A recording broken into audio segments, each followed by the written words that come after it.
The Department of Public Health and Human Services is pleased to bring you Aging Horizons. Medicare, Medicaid, Social Security, fraud, legal issues, veterans benefits, and caregiving. Aging Horizons is a program dedicated to inform and prepare Montanans on these timely issues, making a difference to you and your loved ones. Here now is today's program host. Good morning. This is Wilmot Collins with Aging Services Bureau, Aging Horizon. Today we'll be talking about suicide prevention in Montana. We have as our special guest Carl Ralston, a licensed clinical social worker and suicide prevention with the state of Montana. Stay tuned. A decade of Montana fourth graders on Energy Share. When winter gets tough here in Montana, Lily Wallace knows who can help keep your home warm. Energy Share. That's right, says Livia Little. Energy Share wants to make sure that every Montanan stays warm, no matter how cold it gets outside. Thanks to Energy Share, we'll be cozy tonight. Energy Share is not a government program. It's neighbors helping neighbors who face energy emergencies the Montana way. Call or visit our website today. Energy Share is a good way to care. Can you say ombudsman? Ombudsman. Ombudsman? Uma Doodlesman? Fortunately, you don't have to say it right to get the help of a long-term care ombudsman. If you or a loved one reside in assisted living or long-term care, an ombudsman can help resolve any issue. And these services are completely free and confidential. Now, why don't you try that again? Ombudsman. Did you just text me? I didn't want to disturb you if you were sleeping. Sleeping? I'm sitting right next to you, silly. There you are. Hey, I found a couple of Medicare helping programs online that I think we ought to look into. It says if we qualify, we can get help paying for our prescription drugs. Oh, and there's a program that can help pay our Part B premium. To learn more about extra help and Medicare savings programs, call your local SHIP counselor today. Maybe I better text him. You've probably seen some big-name celebrities on your TV lately talking about all the Medicare benefits you're missing out on. But the insurance companies who are paying for these ads may be pushing benefits not available in Montana. Fortunately, help is available from a friendly state health insurance assistance program counselor who can help you sort it all out. It's free, and we screen everyone for eligibility regardless of your zip code. It's Montanans helping Montanans. Call today. We're back. This is Aging Horizon, brought to you by the Montana Department of Public Health and Human Services. Today, as our guest is Carl Ralston. Carl is a licensed clinical social worker, and he's also the suicide prevention for the state of Montana. Welcome, Carl. Thank you very much for having me. Carl, we're talking about suicide. This is a very important topic here in our state and our country. So, what do you have? What are some of the data? What are some of the highs and the lows? Yeah, unfortunately, this is an issue that's getting worse in the U.S. Each year we have, as of 2023, more than 50,000 suicides in the U.S. every year. It's now the 10th leading cause of death in the U.S. And what's important to understand about the issue of suicide is we nationally we talk about it being related to social determinants of health, things like lack of access to health care, poverty, homelessness, hunger, undiagnosed and treated mental health issues. So there's a number of these issues, and that is one of the reasons that makes it so hard to deal with, is because we often see suicide as the end result of a number of other of social and emotional issues that it's the end result. And so unless we address all these other issues, we're not going to address the issue of suicide. So what is it like nationally? Well, there's certain areas. I mean, there's definitely areas of the country that are the highest, and the Rocky Mountain region is the highest, and I could talk about that specifically in a little bit. But you know, basically, we lose a person to suicide every 11 minutes in the U.S. And by far the most common means is firearms. Nationally, about 54% of all suicides are by firearm. Now, just to kind of give you some comparison and talk a little bit about Montana, that number is about 69% in Montana. And it's even higher among our kids. It's about 71% of our youth die by suicide with a firearm, which is significantly higher than the national, which is around 46%. But within those social determinants that we talked about nationally, then we have to start talking about factors that are more specific to the Rocky Mountain region and specific to Montana. Issues like we're a northern state, which means we get less sunshine, which means we get less vitamin D. Vitamin D deficiencies are correlated with an increased risk for depression. We have issues around the highest risk groups for suicide. All of them are in Montana. Our veteran population. We have the second highest concentration of veterans in the nation. More than 10% of our adult population are vets. We have a large American Indian population with 8 reservations, large urban Indian population. And the thing we have the most of is middle-aged white men. That's a very, very high group. We have issues around alcohol abuse. Every year, Montana's in the top 5 in alcohol consumption per capita, alcohol-related death, DUIs. The correlation is that nationally, about 25 to 30% of people who die by suicide have alcohol in their system at the time of their death. Montana's over 40%. We have issues around access, of course, to lethal means. If you grew up in Montana, you grew up around firearms. And that's an issue of access only, because the bottom line, if all you have is access to a pile of pills, you're going to die about 3 to 11%. Firearm, 93%. So that's a major issue. And Montana and Wyoming are tied for the highest percentage of gun ownership in the country at about 66%. We also have issues around stigma. We have that cowboy mentality, that sense of independence. We take care of our own. We don't like to talk about our problems. And especially when it comes to issues around depression and anxiety, we see it as a weakness and we see ourselves as a burden. And if you think you're a burden, how likely are you to ask for help? Right. We also have a horrible lack of behavioral health in our state, especially psychiatrists. We only have about 70 psychiatrists licensed practicing in the state. And if you take a look at where they're located, 72 out of the 73 are west of Billings. Oh, that's a major issue. We have issues around with poverty, especially with our kids. We have issues around one thing that often people don't realize: altitude. It's not a coincidence that the highest suicide rates are in the states that go right down the Continental Divide. And of course, this is a worldwide. There's a positive correlation between suicide and altitude. And then, of course, one that is consistent with Montana and the Rocky Mountain region is isolation. We live in a rural state, and that affects our ability to get to help, but also crisis response. And so I guess the thing that's really I want to drive home is that suicide is a multi-factored issue. Right. And we really have a perfect storm in Montana as far as all these factors happening at the same time. Wow. Yes, this is serious, and I see that suicide is even increasing among our young adults and children, and veterans. It's not lowering, but rather it's increasing, and we have to start taking measures to help with that. Yeah, and we've had nationally they're going up for all numbers. We have seen a slight decrease in the last 3 years in Montana. Not enough to say it's a trend, because data can be tricky, and because we have a small sample size. But what I have been pleased with is the fact that I think it's the first time in the 17 years I've been in this position that we've had consecutive years of a slight drop. But that's hard. Like I said, that's hard to tell as a trend. But I'll take it. I'll take anything we can get.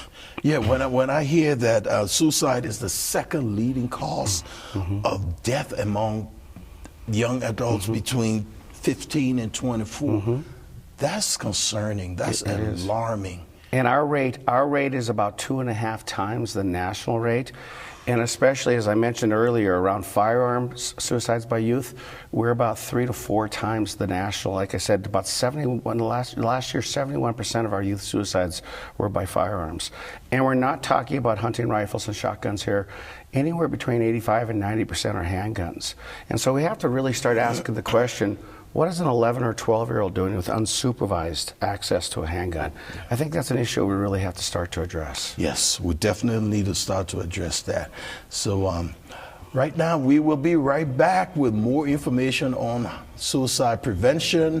And we're talking to Carl Ralston, Prevention Coordinator for the state of Montana. Stay tuned.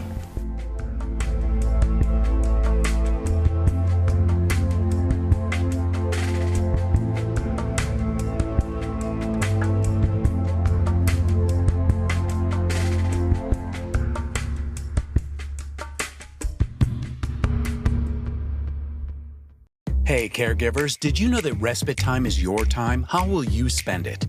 How about some good old-fashioned me time for starters? Michelle Smith, Helena. Or maybe play a high-stakes game of volleyball with my other kiddo. Gotta teach him who's boss, you know? I could even make my famous spinach lasagna. Never hear any complaints about that. Montana Lifespan Respite. Respite for caregivers. It's okay to need it. It's okay to want it. It's okay to get it. Hey, Mom. More lasagna, please? I think the most pleasant surprise when we turned 65 and signed up for Medicare Part B was finding out about our Welcome to Medicare preventive visit. It was free, and it gave us the opportunity to visit with our doctors and establish a plan for our health going forward. They reviewed our medical history, measured our height, weight, blood pressure, and counseled us on other risk factors. To learn more about Medicare's free or low-cost preventive and wellness benefits, call your local SHIP counselor at 800-551-3191. I mentioned it's free, right? Twice. This is Bill. He just received his new Medicare card and is following some simple rules to protect himself from fraud. He knows to never give out his Medicare, Social Security, or bank number over the phone.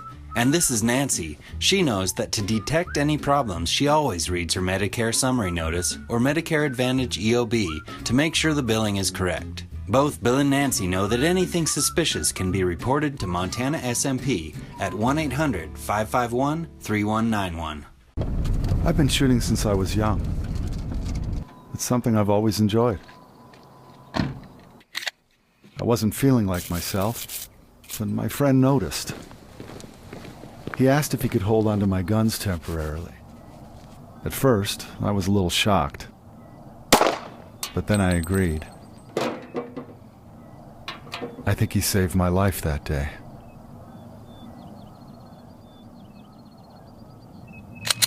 We're back. Today we're talking about suicide prevention, and we have as our special guest Carl Roston. Carl is a licensed clinical social worker and prevention coordinator with the state of Montana. Carl, we're back, and thanks for that informative segment. Let's talk about some of the warning signs. What is it we need to talk to our young ones? What is it we need to talk to our elderly population? How can we bring this under control, Carl? Sure. And it's important when we talk about the warning signs, we're not talking about necessarily one. There's usually a couple of them. And the big thing is that it's a change in personality. It's a change in character. They're not acting the same as they usually do. And we use a mnemonic called Is Path Warm to remember the major warning signs. So I is ideation. They start to communicate an intent of dying. And very seldom is it going, because of the stigma, very seldom is it going to be a direct statement. It's usually an indirect statement, like, everybody would be better off if I wasn't around. I'm just a burden. Those are the things you're going to hear.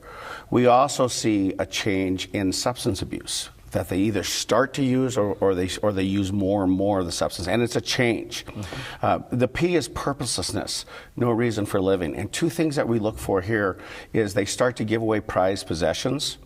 Jewelry, clothes, money, art. So as an example, the occupation that has the highest suicide rate in Montana is construction, our construction industry. We lose somewhere in the neighborhood of about 40 construction workers every year to suicide. That's about 10 to 15% of our total suicides. The biggest warning sign we see, giving away their power tools, because that's what's of value to them. Yes. We often see a deterioration in personal hygiene. They stop taking care of themselves. The A piece is agitation, difficulty concentrating, lack of concentration, changes in sleep. We always want to take a look at changes in sleep, and it's any change, too much, too little. Right. We often see a sense of helplessness, that there's a hopelessness, helplessness. There's often also they start to withdraw, they start to pull away from family, they stop hanging out with friends, they quit their jobs, they drop out of school, but they stop connecting. And one of the big things we look for is they stop doing things that they usually find pleasurable. There's a big fancy clinical term called anhedonia, and that's the loss of pleasure in usually pleasurable activities. We also start to see some anger or irritation, that they start to be on edge. And sometimes, especially with younger people, we'll see a theme of revenge in some of their communication, and that usually has to do with other factors such as lost relationships. We often will see an increase in reckless or high-risk behaviors, gambling, illicit drug use, multiple sexual partners. One of the things we see in Montana a lot, road rage and reckless driving. that they start to engage in higher risk behaviors. And then finally, that the M part is mood, and that is that change in mood. They're acting out of character. Right. Okay? Right. And so the big thing that we want to emphasize is that if you see these warning signs, we have to get comfortable using the word suicide. There's a myth out there that if I bring it up, I could put the idea in their head. There's not 1 ounce of research to support that. On the contrary, asking somebody directly, are you suicidal or are you having thoughts of killing yourself, validates their pain, gives them opportunity to talk, offers hope, gives them some sense that there's someone that cares about them. You can do no harm by asking somebody if they're suicidal, and that is a critical component. And so would that be the same way you would address our elderly population and all our veterans? Right, yes. It goes across the board. Now, with our elderly population, we also want to take a look at things. We do a lot of training with healthcare providers, so we want to take a look at issues like chronic pain. Chronic pain, chronic health are a strong factor. There's a sense of urgency to settle their estates or finalize wills. We often see in the elderly that they don't respond to regular medical treatment. They have vague symptoms and they don't respond to what would be like the diagnostic tree of a health condition. And so anytime that we see someone, especially an elderly person, who doesn't seem to respond to medical treatment, we want to take a look at issues around the chronic pain. We want to look at issues around undiagnosed depression. And also, it's also important to understand history. If you have because there's a lot of times our elderly population are often on medications. So many times these medications can actually have depression as part of the side effect profile of the medication. Right. And so it's important to know family history. If they are genetically predisposed for depression or anxiety, have a family history of it, they have a higher probability of having it as a side effect. So those are things that we really want to look for in our healthcare providers and with our senior citizens. So we have to be deliberate nowadays. We can't shy away from the hard questions. We can't shy away from. We have to start talking about that's the stigma piece. We have to start addressing the stigma. Yes. And it's among our college students, we also have, but when they're away from home, we can't really talk to them about how we want to talk to them because they're in college, they're away, but we have to find a way. Yeah, and we have really seen in our college students, in the last 10 years ago, about 20%, 1 in 5 of college students had a diagnosis of depression or anxiety. In the last 10 years, that has now gone up to about a third. Anywhere between 33 and 36% of college students now have a diagnosis of general anxiety disorder or major depression. Wow. This is great information, Carl. We appreciate all that you're providing our community, and but it's scary. It's very scary because this is something we don't want to discuss with our family. This is something that we, like you said earlier, we will be putting ideas in their heads. Yeah, this is not accurate. It's not accurate at all. We need to be deliberate and talk to them about the hard facts. And one last thing, I know we have to go to a break, but 86% of parents that lost a child to suicide didn't even know their kid was depressed. And that's because as parents, we lose our objectivity. We don't want to think about our kid wanting to die. And so that's another reason why we really want to talk about universal screening and talking to kids directly about this. Thanks, Carl. Thanks for all this information. We'll be right back with more information on how to help our community with suicide prevention.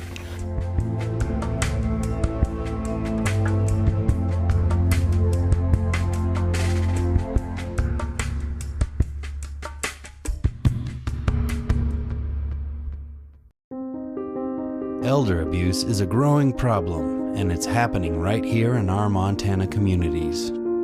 At least 1 in 10 older adults are victims of physical or emotional abuse, financial exploitation, or neglect. To get help or report elder abuse, call your local area agency on aging or Adult Protective Services at 1-844-277-9300. Every 65 seconds, someone is affected with Alzheimer's or other dementias. Many become isolated at a time when help is most needed. If you or someone you love is affected, help is available, both for people with memory loss and their caregivers. Memory loss can feel frightening, but you are not alone.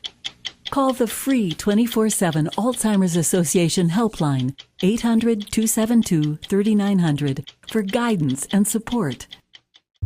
You mean I can get help paying my prescription drug premiums? Let me get this straight. I could be eligible for help with my family's prescription premiums even though I own my own home? And our assets won't be counted. If you're a Montana resident enrolled in the Medicare prescription drug program, you could be eligible for help paying your premiums. Call or visit the Big Sky RX website today to find out, even if you think you're over income. What do you know about that? I'm eligible. When I found out it was diabetes, my first thought was, Barb, you need help. You have to take control of this. There is help. My doctor gave me a phone number. I called and signed up with a diabetes educator. There is help. I have to put blinders on when I walk past the bakery counter. I can feel my blood sugar go up. You succeed a little at a time. If you have diabetes, help is available. You do not have to do it alone. Ask your doctor about diabetes education or visit montana211.org.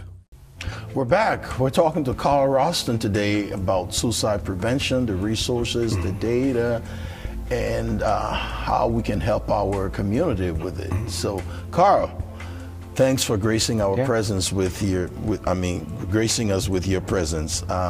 Let's talk about prevention. Let's talk about some of the resources that are available here in the state. Sure. So what part of it is we want to the state offers what's called gatekeeper training, and that is basically training that's for first responders, faith-based, schools, communities in general, about what to do with someone who you're concerned about. So the first part is for people to recognize the warning signs that we talked about in the previous segment. But also now let's talk a little bit about what do you say to somebody who you're concerned about. So the first piece, as I mentioned, is that you have to ask the question, are you suicidal or are you having thoughts of killing yourself? You can do no harm. And I often tell people it's also important to understand you don't want to ask somebody if they're thinking of hurting themselves. That's completely different. One of the things we know about people when they're in crisis is they think very literal. No, I'm not thinking of hurting myself, I'm thinking of killing myself. So asking them directly, are you suicidal? Then if they say yes, a big thing that we want to do is the very first thing out of your mouth should be thank you. Thank you for trusting me. Thank you for taking the risk. Because you have to understand, that's where that stigma kicks in, is that the greatest fear a suicidal person has is the fear of being judged. So thank them for taking the risk, for making themselves vulnerable to you. You always want to ask them if they have a plan. Because having an ideation by itself is not uncommon. But for some people it sticks and it festers and it turns into a plan. The more detailed or specific the plan, the higher the risk. One of the things we often talk about is, do they do any preparatory behavior? Wrote a suicide note, stockpile medication, load and unload the gun. Any type of preparatory behavior is indicative of imminent risk. And then the most important thing then is then you want to connect them to help. And that, you never leave a suicidal person alone. You don't be sworn to secrecy. That's a big thing. There cannot be any confidentiality when it comes to suicide. And then we want to connect them to help. And that's where, ideally what we say is you want to take the person directly to your nearest emergency room or ER. But if you live in a rural community, you may want to use 911. So because crisis response, law enforcement are all trained on how to do a crisis response.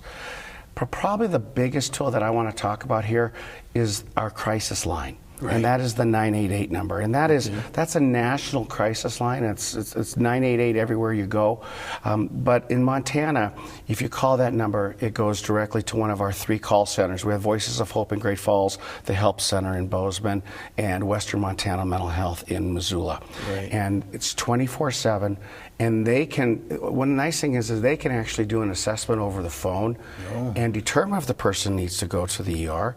But they also can initiate active rescue. They work closely with 911. They can dispatch crisis response if that's needed and available. But the thing that I really want to emphasize is that in the last couple of years since 988 was officially changed to that 3-digit number, Montana has one of the highest performing call center systems in the country. 98% of our calls stay in state, so people are talking to people in Montana. we've been able to cut the response time down from about 32 seconds down to about 8 seconds. And here's the piece that I really want to emphasize with people. In more than 80% of the calls, the issue is managed on the phone. That is critical because only about 8% of our calls require crisis response. So what that tells me is for the majority of the people, they just need someone to talk to. Right. And knowing that there's someone there 24/7 that you can call anytime. It's confidential, all right? Only in the cases of imminent risk would they activate like the active rescue piece. But a majority of the time it's confidential. And the 988 counselors follow up with the people. They check back with them in a day or two to make sure they're okay. They can give them. They're also part of the 211 system, which kind of addresses those social determinants that I talked about, because they can also give them access if they're dealing with issues around poverty, homelessness, hunger. They can give them county resources in their area that may be helpful to them. Wow. Thank you so much, Carl. Now, so how can we get this information? Because I know not very many people will be, people might miss this show. Where can we find this information from? Sure, and we do a lot of public media, public service announcements, that type of stuff, but also through our department, we have a website that will be on, probably, I'm assuming, the bottom of the screen. But they can use the website. We have a ton of resources for communities, for schools, for healthcare. We have resources for healthcare providers that may be experiencing compassion fatigue. And we have a ton of resources. We're always adding to it, but there's a ton of resources on our website for people. If you've lost someone to suicide, the grief, because it's a different type of grief. It's a complicated grief. And so we have resources specific for those who've lost someone, or if you're dealing with a family member who's made an attempt, we have resources on our website for that as well. So that's a valuable resource that we want people to know about. Great. So we will be putting up the website information up on the screen for our audience.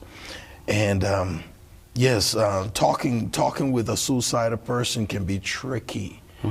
But we have to do it. I think the biggest thing is if you can communicate that you care, and you're genuine, the words will follow. I think that's the key, is we want to make sure we communicate the care.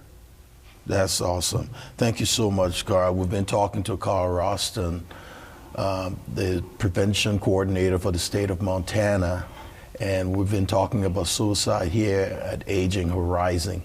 This is a program brought to you by the Montana Department of Public Health and Human Services. We will continue with our program, but at this time we want to say, see you next time. Watch Aging Horizon and be with us. Thank you.